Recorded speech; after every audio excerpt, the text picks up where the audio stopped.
Side hustle number 4 is the easiest to start today. You need to be doing this as you're watching this video, and that's flipping free stuff. My ducks, my swans, welcome to the pond.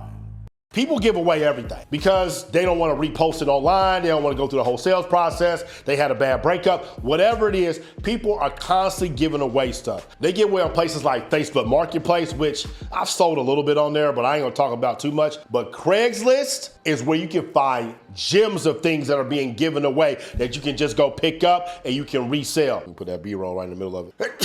So last night I was on Craigslist near my city, started scrolling through, and I see that it was a MacBook Pro somebody was giving away. So I immediately click it. Now I know with electronics on Craigslist free section, there's probably something wrong with it, but Buddy told me right in the comments like, yeah, the thing don't work, but the parts still might work for somebody who needs the parts. So I immediately went into hustle mode. I went into forever money mode. I go to Amazon.com and I type in MacBook Pro parts, and this is what came up. So now I can see if I go pick this up for $0, I might be able to make $200 to replace the screen or something like that. On top of that, I run a media company. So we're going to need extra electronic parts. So if I can get a MacBook Pro for free, I'm gonna go grab that. I kept scrolling on the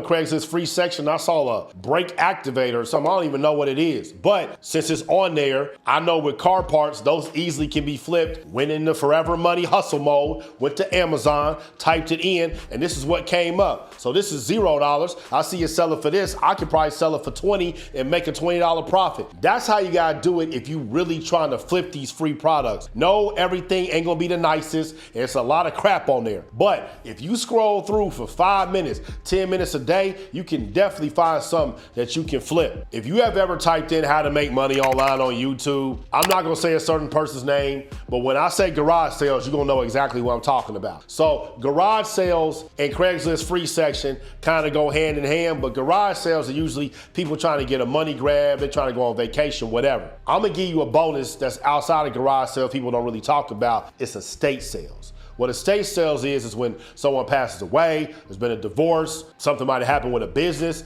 and they're going through all the paperwork, and this is all the stuff that's left in this crib, and they gotta get rid of it. They don't want nothing to do with it. So if you go into an estate sale with a free flippers mentality, and you go in and you in the forever money mentality, and you pulling up things on Amazon as you looking at it, because it's an estate sale and that person has to get rid of it, you might be able to walk out with very exclusive things for the low, or you might even be able to get stuff for cheap. People have found Rolexes in estate sales, especially if you go towards the end and they still got a lot of stuff left. They might just let you just load your truck up and take everything. If you ever done an estate sale, write in the comments what city you were in and what you found and how much you made off of it so people can see how real this really is. Group82University.com.